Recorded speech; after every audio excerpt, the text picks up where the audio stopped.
Welcome to Alternatives to AA. This is Joshua Robinson, and I've been 3 years sober. And I'm Monique Robinson, and I'm 2 years sober. And we're here on a mission to help make the difficult journey of sobriety even easier to manage. Nobody in my world ever thought that I'd actually manage to be sober. So now we're taking what we've learned in the last decade to be able to help you too. And we're not against AA. We just need to learn how to manage the other 23 hours of the day. From communication to relationships to self-care, we're going to show you how to cope when your triggers try to take you down. Join us every Monday at 6 p.m. to uncover not only how to live without alcohol, but to thrive in sobriety and to swap out your addiction for a better life with the help of Alternatives to AA. So let's go.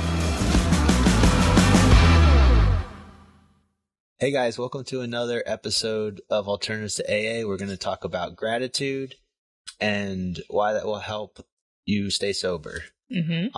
So practicing the art of gratitude greatly reduces the chances of getting to the stage of fuck it. Yep.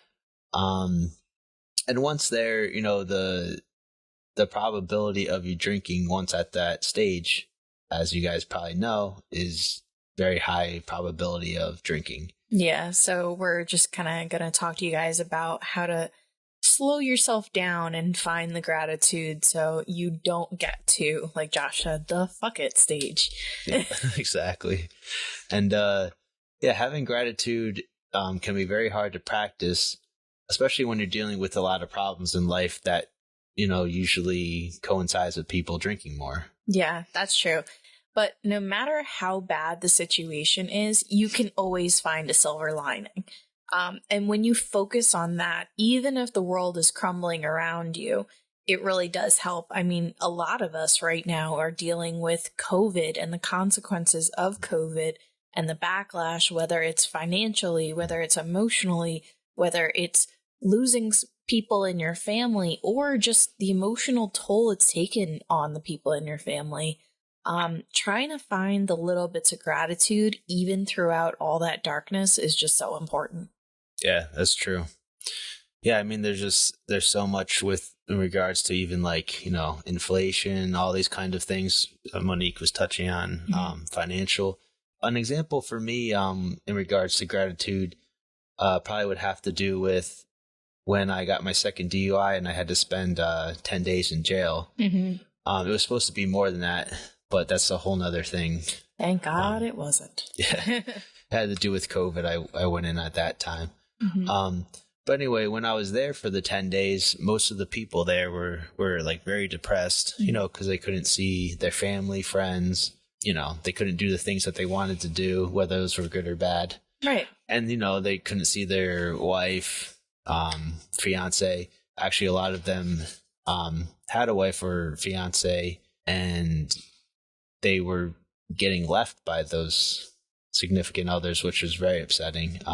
Which I get it to a certain extent, but it was definitely hard. So I had that going for me. Monique wasn't leaving me, thankfully. So I struggled with some of the issues that everyone else was struggling with in regards to, you know, not being able to do what I really wanted to.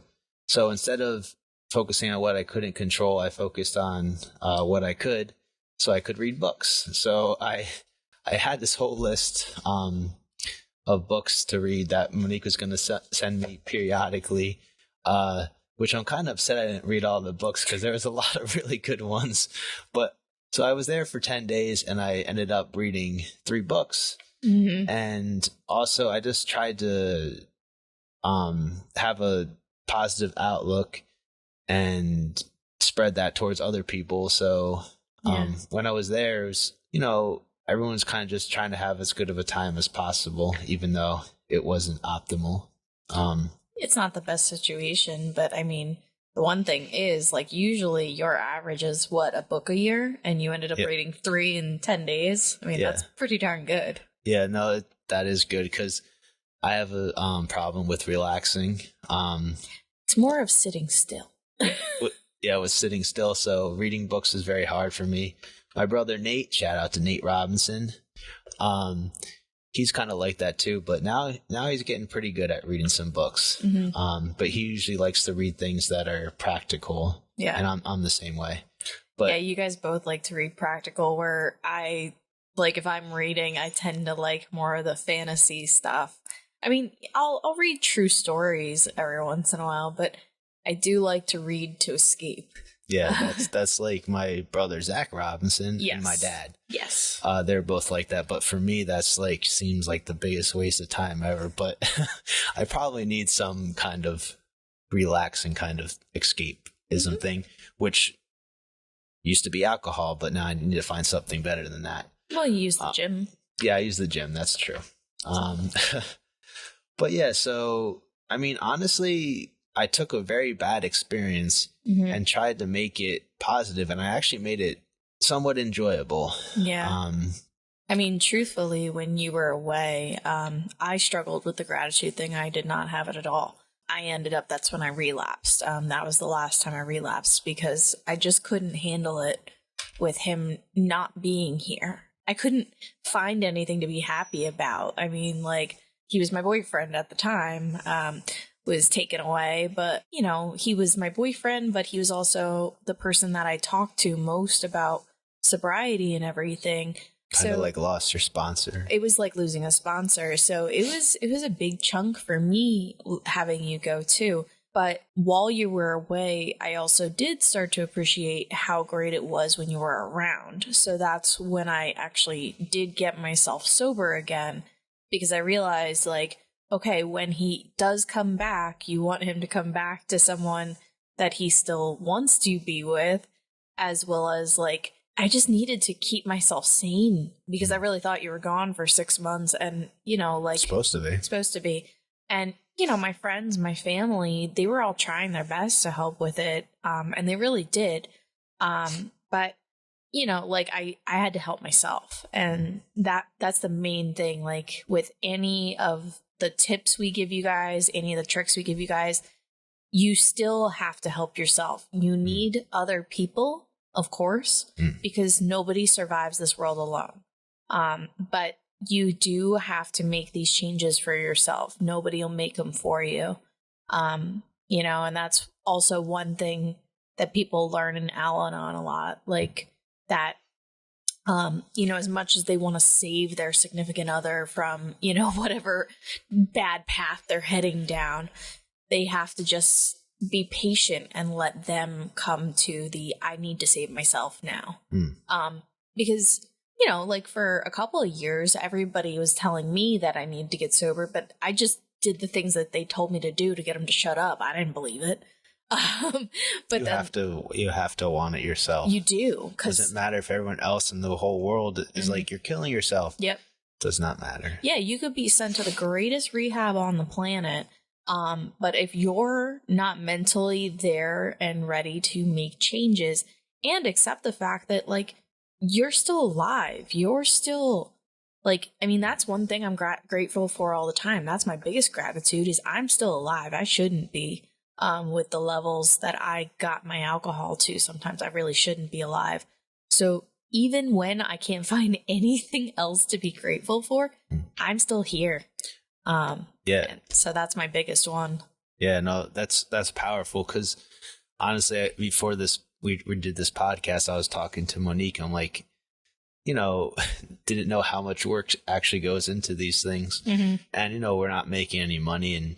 But our whole reason for starting the podcast was honestly to help one person. And we've already got somebody that said that it was helping him. So I'm like, yeah, we should probably still keep doing it, even though it is, you know, it's definitely hard, but it's also therapeutic for us because talking about this helps us out. Yeah. And helps us stay sober because that's honestly the most important thing. The longer you're sober, the more you can kind of forget about that. And it like when we're talking about this too, this podcast actually helps with our gratitude too, because it reminds us where we started, where we are, and where we're hoping to go. Yeah, I'm getting all like teary-eyed. I know, I am too, getting emotional. No, it's weird because like, yeah, I mean, and that's, you know, that's the idea of having people in AA. I mean, that's how it constantly reminds you. And that's when you listen to the stories and different things. So you don't necessarily need like an AA meeting, but you need people who are in it with you. Yep. So you can hear their beginning, their current, and where they're going. Because it can inspire you to change your direction. It can inspire you to just find a new thing to be grateful for. So, you just, all the little ways to be grateful in the world, it's hard to train yourself to find them. But when you train yourself to look for them, it's amazing how much brighter the world gets, how much happier the world gets, how much lighter the world gets. Because I always talk about when I feel so much pressure, how I literally feel like there's weight on my body, like it's a physical pressure on my body. But when I can find the little gratitude things, it's like people are taking little bits of weight off me, like little 5-pound weights, just kind of like, here you go, here you go, here you go. And it just it makes my day easier to move through. So. No, it's very interesting. Yeah, I don't know. That was a lot. That was really good. and I had something else to say, but I forgot it. But no, I was going to say that slowing down is honestly a big part of it too. Yeah. I have trouble with that because I always got to keep going. Mm-hmm. But slowing down is really, it's easier said than done, but yeah, that's true. That definitely helps out. And I would say probably just not, people are realizing this now, but probably just not going on social media as much and stuff like that, because that causes a lot of anxiety. Like, for example, I lift weights, but I'm nowhere, I'm not squatting 600 pounds, 700 pounds. I'll squat 300. And I used to be a little stronger. But when you see people that are literally 2 or 3 times as strong as you, it's very depressing. But then you realize, okay, that's their whole life kind of thing. But he keeps forgetting that he's one of the strongest guys in our gym. So that's where it's the relativity thing is what he was getting to. Yeah. Because maybe compared to the rest of the world, he may not be the strongest, but in our community, he is one of them. So maybe not the biggest guy in our community, but you're still in the top percent there. Yeah. So it's just a relativity thing, with all the social media stuff. And that's one of those silver linings. You can tell yourself well, in the community, I'm one of the strongest guys. So that's all that really matters. And I am strong and I take care of myself. That's what really matters. Not, oh crap. Not that I know any of the bodybuilder names, but Thor. I'm never not gonna. A bodybuilder. What? He's not? Oh. Chris Bumstead, okay. Ronnie Coleman, Dorian Yates. Sure. Any of those guys. You're not going to be as big as them because that was their entire world. Also not. Yeah, I don't want to die 30 years. Yeah, I'd prefer you not. Yeah. That would be bad. Yeah. But yeah, so that all kind of has to do with, the perfectionist attitude toward life, which a lot of alcoholics have. And I still have that type of attitude. But I'm trying to relax more and just live life because, what's the point if you're all stuck up all the time, right? True. So, once you're used to a specific type of lifestyle, it's pretty easy to, get upset when things don't meet your expectations. And so a great way of overcoming this is to, write down every morning 3 things that you're grateful for. It could be, oh, wow, it's really sunny out today. Or it could be, my wife loves me. Or it could be, I got a promotion at a job, whatever. It could be big stuff. It could be small stuff, but just 3 things every day. If you do this for a week, you'll be surprised on how much happier you'll probably be. Yeah. And, it only takes a couple minutes. It doesn't have to be huge things, like I said. Yeah. And when you're first getting sober, it's very difficult to find those things. So give yourself, this is again, one of those times you got to practice patience because it's hard at the beginning when you're getting sober to find something like, yeah, I'm so happy to be doing this for myself. So even if it's something like I made it to work without a headache, or I was able to eat 3 solid meals today without any alcohol, that's a good day. I was able to drive my car without fear of who was behind me, because when you're like drinking all the time, even when you think you're like sober, you still have a habit of looking in the back window like, who's following me. So you can even be grateful for the fact that no, you don't have to worry about who's following you. You can be grateful for the fact that you were able to pay your bills. You can be grateful for, or even if you don't pay your bills, that you still are living there. Yeah, maybe. Yeah, you have a roof over your head. You have someone to talk to. Like, you can find it in the littlest of things. And you can even create your own things to be excited for too, to kind of distract yourself away from the fact that you're taking away something, even though you're not taking anything away that's going to hurt you. You're taking away your addiction, your alcohol, your things like that. With that, instead of treating it as I'm taking away my alcohol, start speaking it in more gratitude terms too. Like, I'm giving myself more time. I'm giving myself more time for new opportunities. Like Josh and I we started taking a pottery class. Not that I'm very good at it, but we have time to try. You're giving yourself something. So make sure, even, especially in your new sobriety, make sure to try to teach yourself positive words, gratitude words, not you're taking away something. I'm giving myself time. I'm giving myself no headaches. I'm giving myself a healthier body. I'm giving myself a longer future. Like, whatever words work for you that give you that little spark. Like, all right, there's some reason I'm doing this.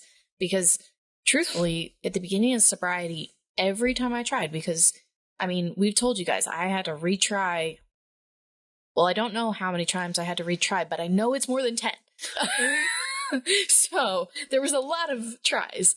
But every time I had to restart, I had to give myself some reason to start, because, when you're in your addiction, you want to stay. That's your brain teaching you to stay right there, right in that moment. Comfy. It's comfy. In a weird way. Well, it's the comfort but it's not necessarily comforting. It's just the tricks you tell yourself. Like one of the tricks I used to tell myself is, this slows me down so I can sleep. Guess what? If I actually just move around the house a little bit more, accomplish a few extra things, I naturally make myself more tired. In regards to sleep, I just saw a study recently that even one drink messes with your REMs. Oh, your sleep cycle? Yeah. One drink is it messes up 10%. And by the time you drink 4 drinks, it's 35%. So that's substantial. Wow. Yeah. Okay. Don't quote me, but I'm pretty sure it's pretty. So even just one drink, because, a lot of articles will recommend, one drink's healthy for you. No. So another thing that I didn't even realize that my family did, that was teaching my brother and I gratitude growing up. So my dad would every night do our nightly prayer. And I think we were probably 5, 6, somewhere around there, when Dad started saying that every night we would have to add something that we were thankful for, that we were grateful for. And, 5 and 6-year-olds, we were new toy, things like that. Got to go in the pool today, silly things. But it was even teaching 2 children how to be thankful and happy that we had the opportunities, So now, now my prayers, they're much more involved. Obviously, that comes with maturity.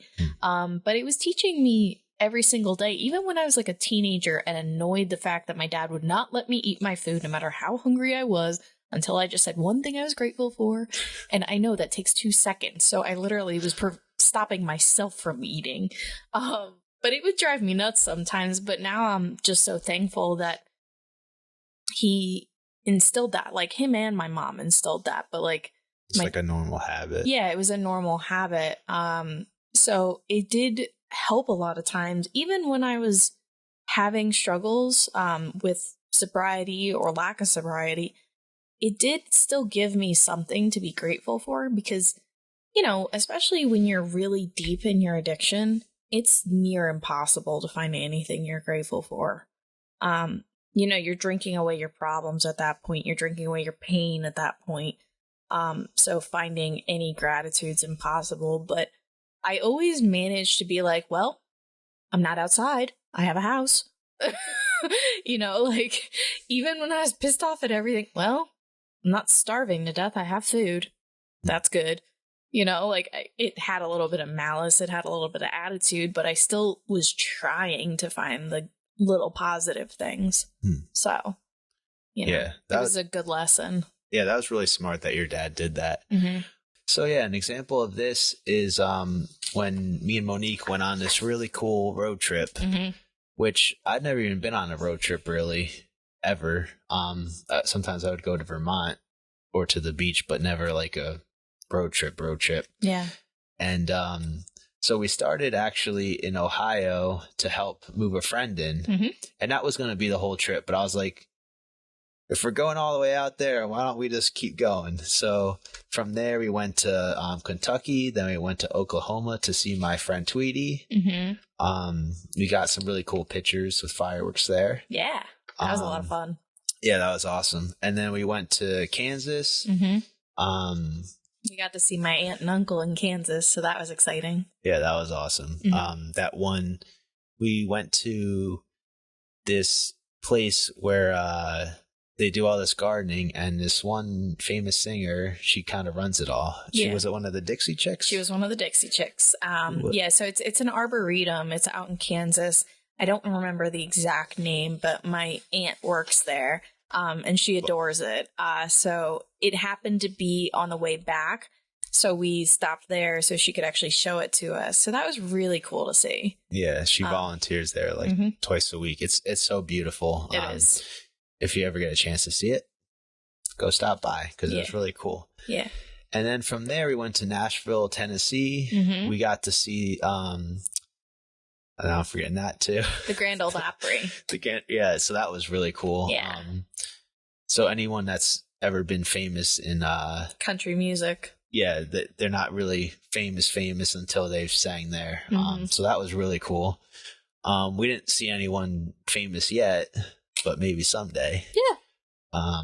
And then, then we went to Myrtle Beach, and at Myrtle Beach is actually when I wrote this this podcast out with the help of Monique, obviously. Yeah. So yeah. Yeah. Yeah. We, and even on that trip, it was just an amazing trip, and just getting to see different things in the world too. That helps with gratitude too, like just being able to experience a couple different people's way of life, even because, New Jersey is its whole different world compared to different parts of the US. It really is. And fortunately, like, I've gotten to travel a decent amount. So I've seen different parts, but if you grow up in your hometown and you never leave, you really don't realize how different the world can be. You only see things a certain way. Yeah. And teaching yourself about different ways the world can be also can help you, again, with the gratitude thing. It can help you find your natural rhythm, things that make you happy. Like an example of that is growing up, I hated everything with dirt. No dirt for Monique. No way in hell I did not like dirt. I cried the first time I actually got dirty by accident. Like, I shut down. It was kind of funny now to think about.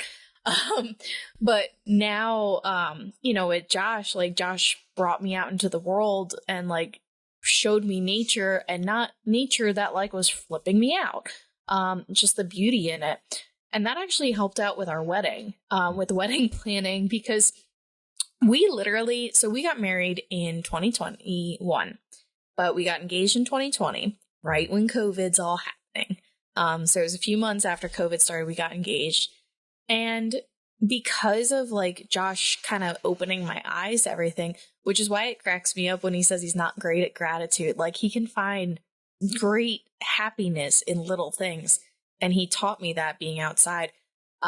Because, you know, if it was 2 years ago, 2 years previous, I would have dug my heels in. I would have been the bride that would have delayed the wedding 4 times if I had to stay inside. Because, which was a lot of brides. Yeah, which was a lot of brides. Because I always was like, no, I don't want it to rain on my wedding day. Like, what if that happens? Then my dress will get muddy. And like, you know, I was very like, oh my God, if it has to be outside, the world will end. Well, with COVID and everything Josh had taught me, I was able to just get comfortable. And we had plans all the way A, B, C, D, all the way up to F. And they included a tent on the lawn at the church, and included being out, well, in an inside but outside area for our reception and everything. But I had become like, I was fine with that. You know, we were kind of incorporating a lot of our wedding about being in nature. So, you know, like the flowers and everything. And I'd actually gotten comfortable with it. And now like Josh and I are talking about having like a vegetable garden and everything. And it's kind of cracking up people that have known me their whole life, like, you know, to know me as a kid. And now I'm turning into like a little farmer girl. They're like, what happened? But it's just me. That's my way of finding beauty in the world. Like, you know, getting like that really good vegetable that tastes just so much better because it's like homegrown, or, you know, farm fresh eggs, or just making a new recipe out of all that too. Like, that's little things I find joy in. So that's my gratitude now. So I'm trying to incorporate it into like our future lifestyle. I'm really looking forward to it. Yeah, me too. Yeah, that's going to be awesome. Yeah. I was going to say one other thing about the trip was when we saw those huge windmills. Yes. It was amazing. Like, I never seen one before, and you were just like in awe. So just seeing stuff like that, you know, I know it's not like an everyday thing, but if you can try to, even if you just try to go on a hike and climb a big mountain and look down and be like, wow. Because like, it's a different view from up there. Yeah, and it just puts things in perspective that it's not all about you. That's like a huge part of gratitude. Like, I'm so tiny, like my problems, you know, they're not even really as big as you might think. Yeah. And they're nothing. And, you know, they also, your problem could be nothing compared to someone else's problem. I mean, it's all relative. Yeah, we're complaining about little tiny things, but like people in Ukraine are dealing with a whole bunch of stuff. They're the ones that deserve to complain, not us. But, you know, in the relativity of our day, we see the things that are going on and, you know, we find ways to complain. Yeah. But if we start to practice gratitude and even say stuff like, you know, our country is not at war. Like, let's be thankful for that. Like, you know, people in my town are relatively very safe compared to other places in the world. Let's be thankful about that, you know? You know, and obviously we're saying things for us, and we hope that you can find like gratitude and peace and different things in your circumstance. And if you ever want to talk about it, Josh and I are open to talking to you guys about it too, because we want to help people find these things.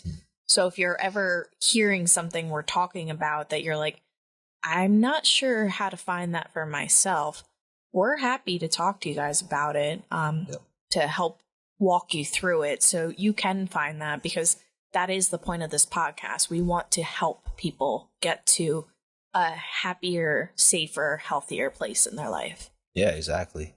And going off that, you know, these little tiny inconveniences or problems that it just honestly, I'm going to talk about it, but it's kind of embarrassing. We were on a great trip, and a couple of times when we couldn't get into the parking garage or our rooms right away, I got really like upset about it and honestly a bit angry. And it was just so silly because, on this great trip, and I'm complaining that I can't get in like quick enough, Mm-hmm. and these things would have never happened a couple of years ago. Right. So it's just crazy. And, I took all, we had no money a couple years ago, so a trip like that wouldn't have happened. Yeah. Yeah. Never would have happened, especially with the price of gas. Yeah. That was expensive. Yeah. But yeah, like I took it as an attack on the vacation. Mm-hmm. Like, oh, nothing can go wrong. This is supposed to be the perfect vacation, perfectionist kind of thing again. And, yeah, it was just so embarrassing afterwards. But you try to learn from those experiences, and like, next time maybe don't freak out for no reason. Yeah. Yeah, I mean, that's something that all of us have to remind ourselves, like, tomorrow is a new day. We can try again. Like, anything you do in life, pretty much you can try again if you really need to. Mm-hmm. So like, you have to forgive yourself for making the mistakes. And that's something I have to tell myself all the time. Like, I get easily flustered if I'm trying to do something or make something. Like, that's why pottery is very difficult for me. Because I get very easily flustered when it's like, it's perfect, it's perfect, it's perfect. Oh my God, I destroyed the whole thing.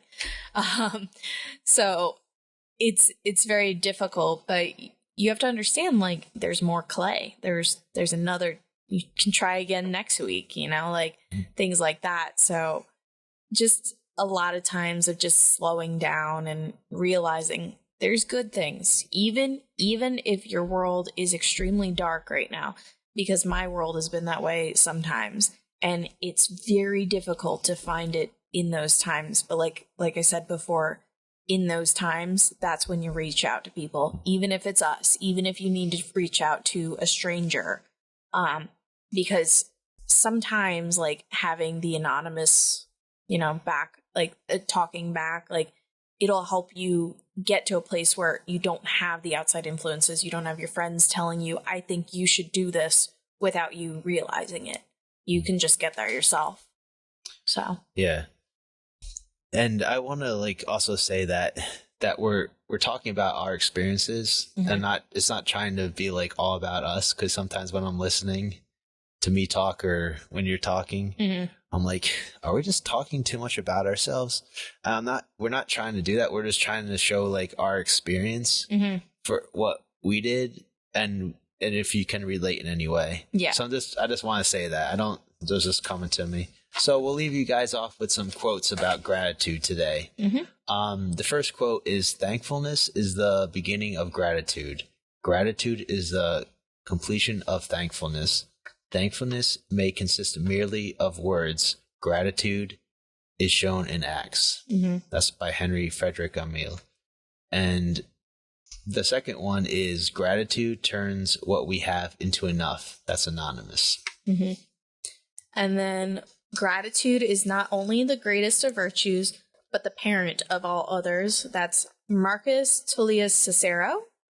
Gratitude makes sense of our past, brings peace for today, and creates a vision for tomorrow. And that's Melody Beattie. I really like that one. And here's from Epictetus.